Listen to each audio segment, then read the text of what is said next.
Our opening words today are by Unitarian minister William Ellery Channing, a reading known as The Great End in Religious Instruction. The great end in religious instruction is not to stamp our minds upon the young, but to stir up their own. Not to make them see with our eyes, but to look inquiringly and steadily with their own.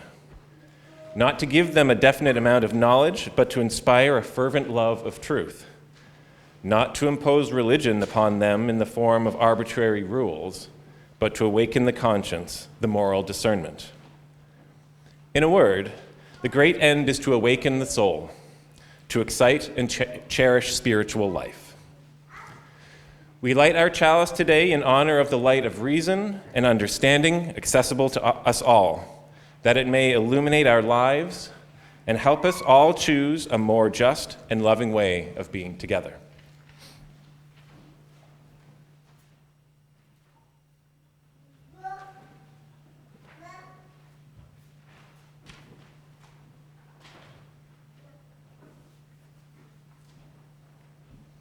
Our opening hymn is number 1007 in your teal hymnal.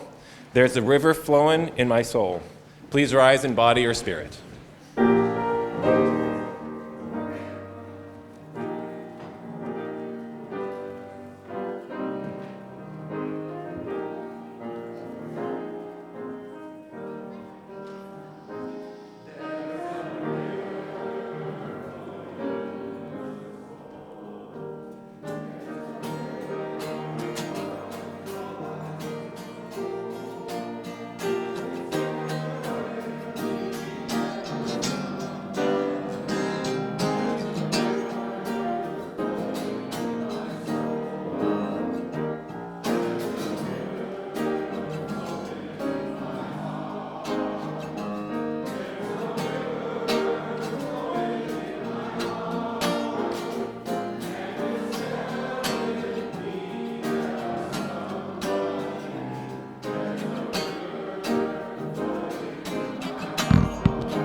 Welcome. Oh, here we go. Coming in hot. Okay. Welcome to First Parish in Bedford, a Unitarian Universalist congregation where we come together every week as a people with diverse beliefs and a shared commitment to bring more peace, more love, and more justice into the world. Whoever you are, whomever you love, whether you worship one God, many gods, or no God, you are welcome here. Reverend Jamie is feeling under the weather this morning, so you will be seeing a lot of me up here. I'll be smiling and reading from many pages. And I want to say a special welcome to all our visitors this morning in person and on Zoom. Here in the sanctuary, you are invited to fill out a blue connection card if you are a visitor, which you will find at the end of the pews. You can give that to one of the ushers during the collection, and we will add you to our mailing list. Ooh, that's nice. In Zoom, we will put up a link in the chat to a form you can also fill out as a virtual blue connection card. Parents and caregivers of little ones, there is a nursery available downstairs for your convenience, but we are always delighted to have little ones here with us in the sanctuary as well. After the service, there will be tea and coffee and fellowship in the common room. All are welcome to join us. 2 additional notes announcements about today's service. This is an all ages service, so children and youth will stay in the sanctuary for the entire service instead of going to the faith development classes. Yes, we are keeping you. We are also not sharing our joys or concerns during the service this Sunday, but a member of our lay pastoral care team will be at the candle stand after the service if you want to light a candle for a joy or concern. There is just basically one announcement today. That's today after the service, the Capital Campaign Planning Task Force invites you to a special conversation about imagining the future of our facilities here at First Parish. It's been many years since the last major upgrade or transformation of our space. The task force, which includes members of the board and key committees, wants to share with you some of their thoughts about how we can create a more sustainable and accessible campus for the next 25 years in alignment with our values. But they also want to hear your dreams and your ideas about how we could upgrade or transform our space. So please plan to join and share your ideas. Bagels and childcare will be provided. Childcare will happen in the common room with this guy. And now we're going to do something a little bit different. The theme for Sunday services in February is questioning. So to kick off this theme in a proper style, we are having a question box element. And what does that mean? Well, I will tell you. You all should have received an index card or piece of paper in your order of service with a pencil. If not, there should be a pencil at the pews. What is going to happen right now is we're inviting you to take a moment or maybe a few minutes to write down a question you may have. And at the end of the service, we have a question box towards the right entrance. So write down your question now, maybe even during the service if you come up with a new one. And at the end, you can drop it in the question box. During next week's service, Jamie will randomly draw from this collection of questions and will attempt to answer on the spot, possibly during the time for all ages. These questions can be about anything, but questions that are spiritual or philosophical or cultural or questions about you or life at First Parish might get you the better answer. And Jamie has written this note: if you ask me about the Bruins, we will all just be sad. So, I don't know. Questions that don't get answered will still be read by the worship team, and then we'll know more about what's on your mind and what you're thinking of creating, for future services. So it's helpful. So now Steve is going to play a couple of minutes of music, and I invite you to write down some questions. Okay?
Thank you, Steve.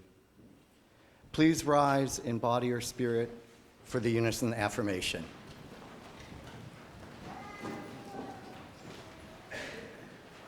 Love is the spirit of this church, and service is its law. This is our great covenant, to dwell together in peace, to seek the truth in love, and to help one another. El amor es el espíritu de esta iglesia, y el servicio es su ley.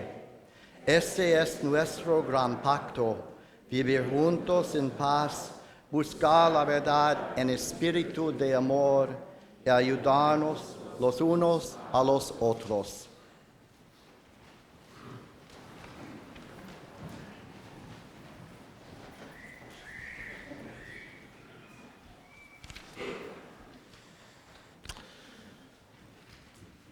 The story for today was written just after I had one of my grumpiest parent moments, and something that anyone who has children knows, happens time from time. It's called Because I Said So.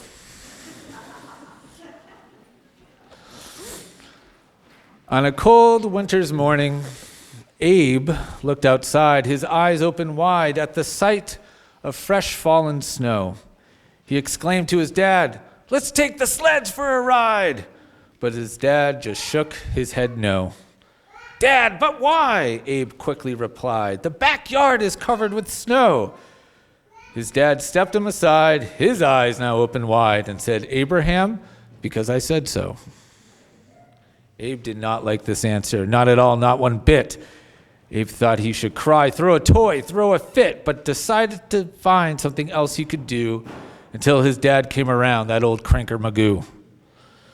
Now bored in his room, Abe looked around until he surprisingly found the new blocks he just bought from the store. He exclaimed to his dad, "Let's build the hamsters a town." His dad said, "Not now," just as before. "Dad, but why?" Abe quickly replied. "They'd love it. Just ask Whiskers and Bo." His dad then sighed and said, "Please stop asking why. Abraham, because I said so." Abe did not like this answer, not at all, not one bit. He wanted to cry, join a circus, and split. But after much thought, he decided to stay and doubted the circus would offer much pay. His dad said no to sledding. He said no to blocks, video games, and chalk, dressing up like Captain Kirk and his loyal friend Spock, pretending the dog was a lion who wanted them for lunch, and being detectives that found clues and had a mysterious hunch. And every time his dad said no, Abe would ask why. And hear, "Because I said so." And then hear his dad heavily sigh. You know what? Abe had enough of this fluff. Abe caused quite a scene yelling, "Dad, you're so mean!" Then ran away and collapsed on his bed. His dad then entered the room, sat down, and apologized. And this is what he said. "Abe, I'm sorry I've been an old cranker Magoo. I would love to put aside my work and imagine with you, but sometimes it's difficult for me to explain why, because I don't have a good reason, and I don't want to lie. Abraham, I was wrong. Now put on your boots, let's go outside and play, dress up warm, because we'll be out there all day."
take to heart this sacred phrase. More love, less hate.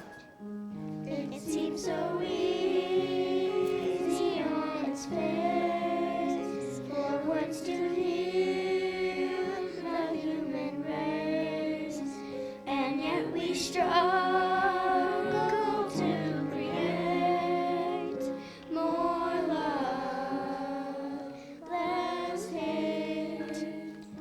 More love, less hate.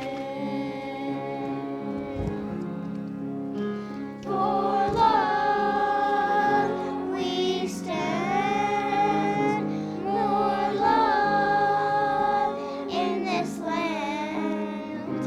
Will you join? Come take my hand. More love, less hate. When fear and violence clutch our lives, separate, seeks to divide. Our faith and love won't be denied. More love, less hate. Just as the night gives way to dawn, justice shines forth before too long. Until that day, we will sing on. More love, less hate. More love, less hate. For love we stand. More love in this land. Will you join? Come take my hand. More love, less hate. Will our love we stand. More love in this land. Will you join? Come take my hand. More love, yes, love. More love, more love.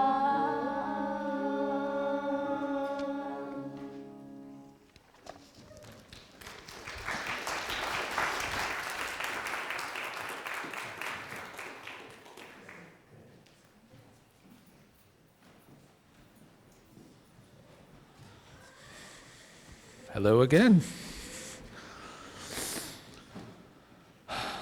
Today we reflect on a simple yet profound truth, and that is love can be found in the question, not just in the answer.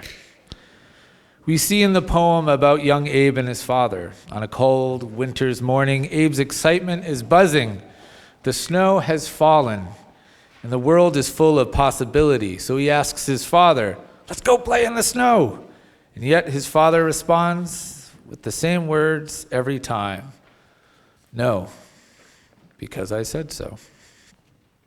How many of us, whether as children or as adults, have found ourselves asking why? Looking for meaning, for understanding, for connection. And how many of us have been met with the answers that don't quite satisfy? The "because I said so," or worse, no answer at all. We've all been there. And when the answer doesn't come, we may feel a deep sense of frustration, even rejection. Why can't you just answer, we might ask. The need for understanding is so strong within us. But here's the beautiful twist, which we even see in the poem. When Abe, tired of the "because I said so" response, finally cries out in frustration, it opens the door for something different to happen. The father, for the first time, sees the question as an invitation, an invite into a deeper connection, an invite to truly listen. His apology is not just an admission of guilt, it becomes an act of love. He admits that sometimes he doesn't have all the answers, that sometimes he's just trying to make it through the day, like all of us. But his vulnerability, his willingness to say, I don't always know why, becomes the bridge that allows their relationship to continue to evolve, to grow, to move forward. It's a moment of connection based on a question. And so the real beauty in life is not only in the ultimate decision to simply take action, to go outside and play in the snow like Abe's father, but in the space between both the question and the answer. Love is in the asking, love is in the search for meaning, and love is in the humility to admit that sometimes we don't have a good reason and why the things that we do. The why that Abe asks is not just a demand for logic, but a plea for connection. When we ask why, whether to our parents or to our partners, to our friends and to ourselves, sometimes we're not simply asking for information. We can be asking for a relationship, for something deeper than rules or explanation. We can be seeking understanding and often seeking to be understood ourselves. It is in the asking that we make room for the most profound kind of love, in my opinion. The love that listens, the love that engages, that admits when we don't have all the answers, and that is willing to walk alongside someone in their own questions. Sometimes the most loving thing we can do is not have the perfect answer, but say, I don't know, but I am here with you. That is what the Father does. He doesn't have a perfect answer to Abe's present why, but he gives his son the gift of time, his attention, his willingness to engage. And in doing so, they are able to step outside the world of rules and demands and enter into a world of imagination together. Isn't that what true love is? It's not a perfect answer, getting things right, but a willingness to journey with someone through the uncertainty, through the questions, even through the frustrations. It is in the asking and the seeking and the willingness to sit with discomfort that love is most deeply felt. So today, let us remember that love is not always about having the perfect answers. Sometimes love is simply found in the question itself, the asking, the seeking, the willingness to stand together in the unknown. May we be like the father in the poem who, despite his tiredness, chooses to open his heart, and may we be like Abe and have courage to ask, to wonder, to seek the deeper love that can be found in the question.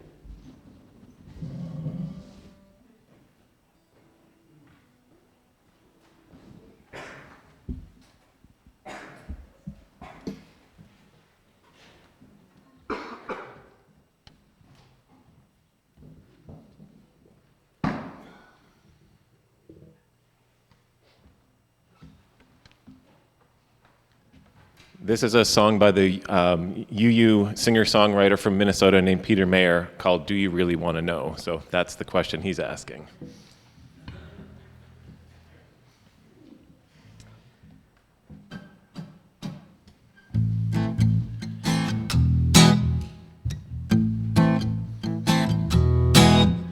The sun once went around the earth according to the Holy Church, which helped to reassure people that they were the center of the universe. One day His Holiness the Pope met a man with a telescope and said, "Hey, Mr. Galilei, what does your spyglass say?" And the scientist spoke. He said, "It's really quite amazing. Entirely life-changing. So let me ask before I show you, do you really want to know? Oh, do you really want to know? Oh, Emma read the Bible for direction. She said she was a child of heaven, and that the human race came from a higher place, from the angels descended. She wound up marrying her cousin. He was a thinker of a husband. Lost in thought she'd find him. Say, "Charlie, what you writing?" Darwin looked up and said, "It's really quite amazing. Entirely life-changing.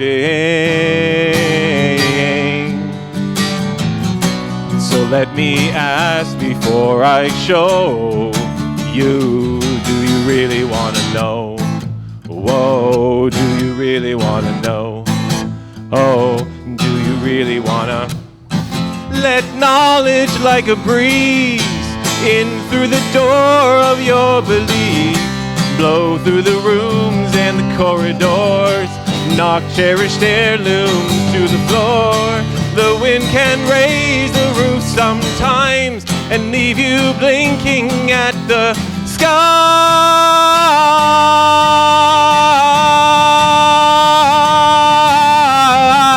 So if you stare into this glass, beware that there's no going back. You'll say sunrise, but it will refuse. Instead, the earth itself will move and spin you around from dawn to dawn into the wonder of it all.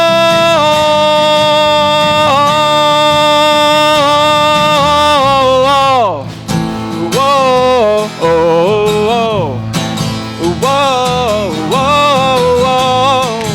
whoa, whoa, whoa, do you really want to know? Whoa, whoa, whoa, whoa, whoa, do you really want to know?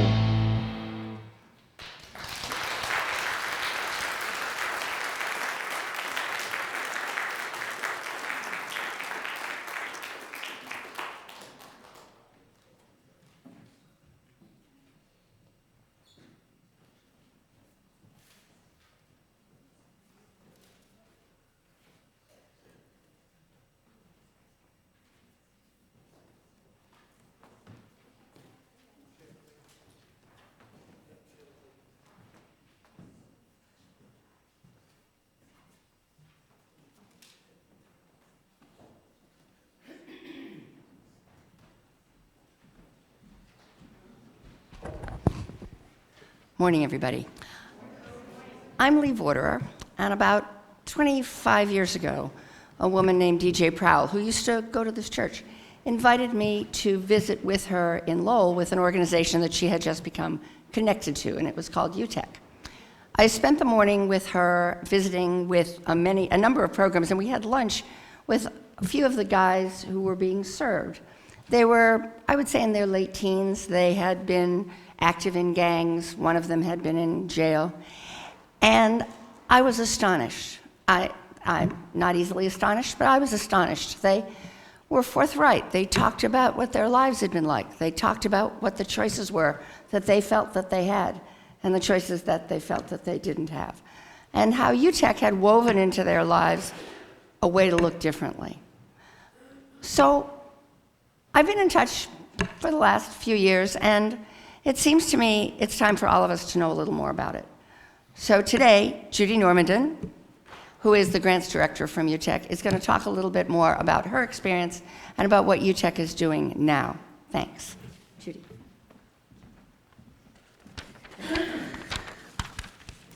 Thank you, Lee, for the introduction. Thank you, everyone here, for having me to speak about UTEC, which we describe as a youth development and social justice organization.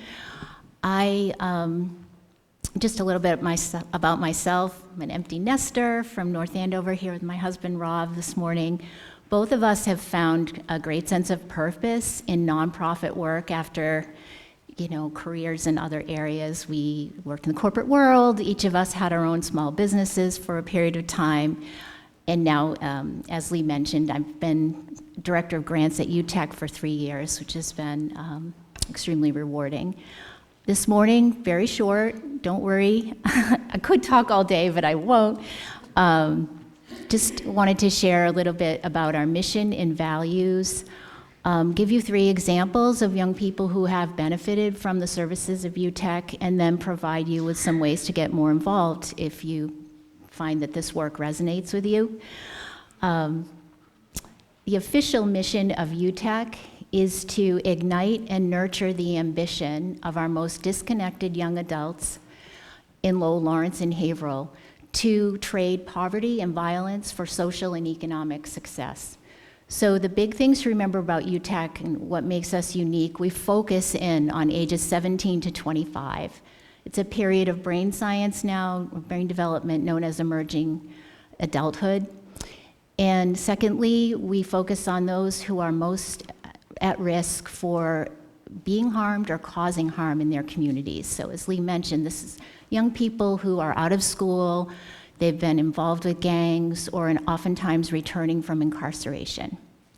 So I have 3 little, stories about young people who generously have shared their story. Recently, we had our 25th anniversary as an organization. It was founded in 1999 and founded by young adults in Lowell who were looking for a sanctuary from gang violence.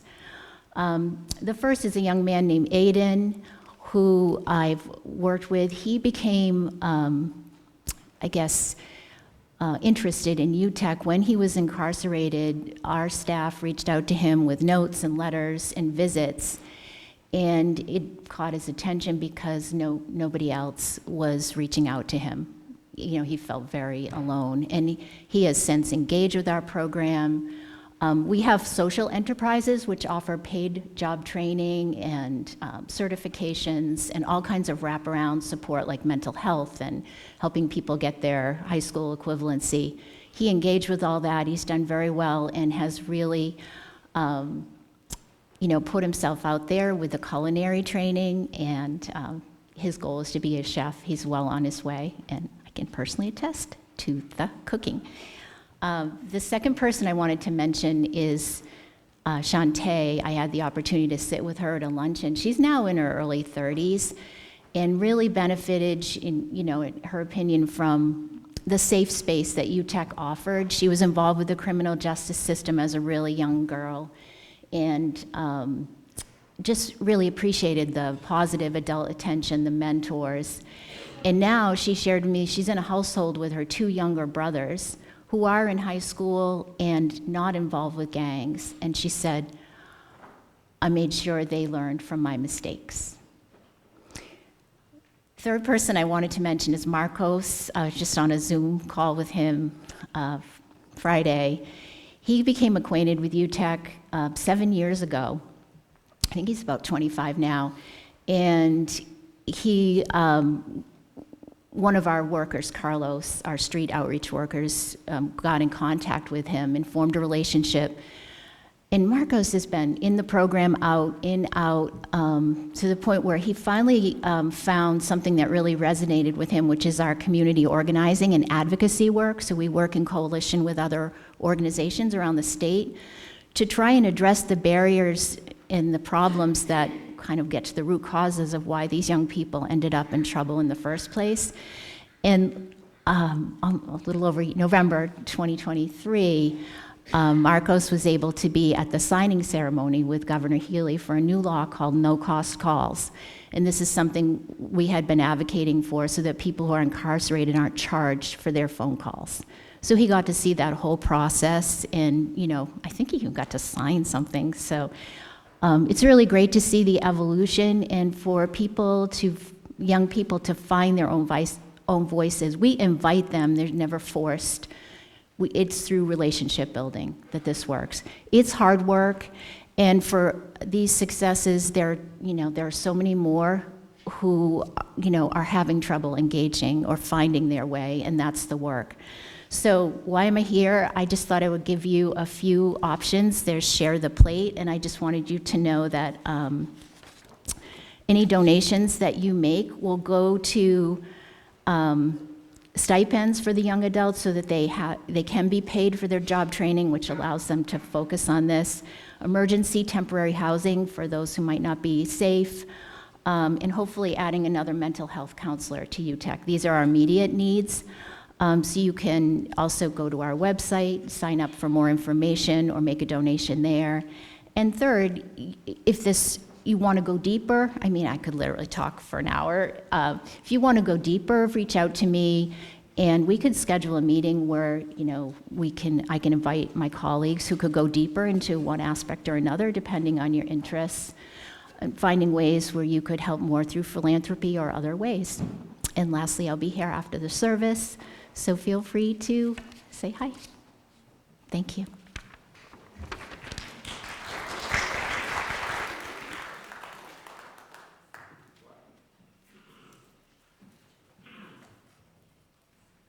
I'm back.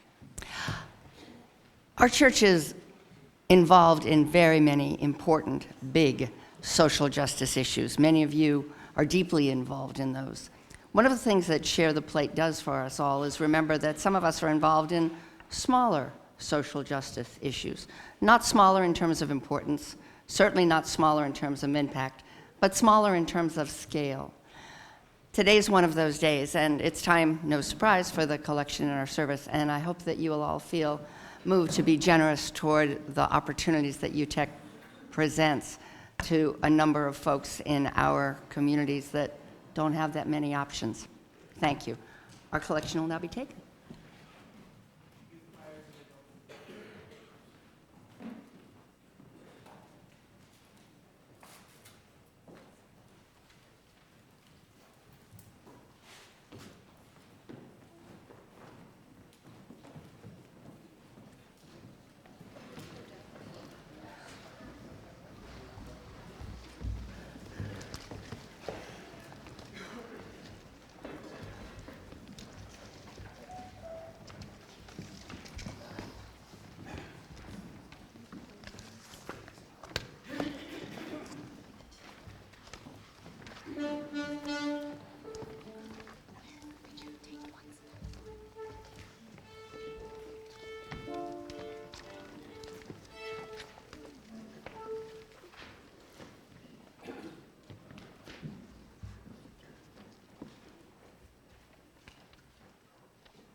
So, with Jamie out this week, he won't be answering your questions right now. He'll be answering them next week or the following week or whenever he can get around to it. But in any case, that means that the little question box that's listed in your bulletin is not what we're going to do right now. We're going to go straight to the last hymn. I want to read the second verse because I think sometimes when we sing these things, we don't pay attention to the lyrics, right? If you cannot sing like angels, if you cannot speak before thousands, you can give from deep within you. You can change the world with your love. Please rise in body or spirit for number 131, Love Will Guide Us.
Our closing words are by the poet Rainer Maria Rilke. Be patient toward all that is involved in your heart, and try to love the questions themselves, like locked rooms and like books that are now written in a very foreign tongue. Do not now seek the answers which cannot be given to you because you would not be able to live them. And the point is to live everything. Live the questions now. Perhaps you will then gradually, without noticing it, live along some distant day into the answer. Now go in peace.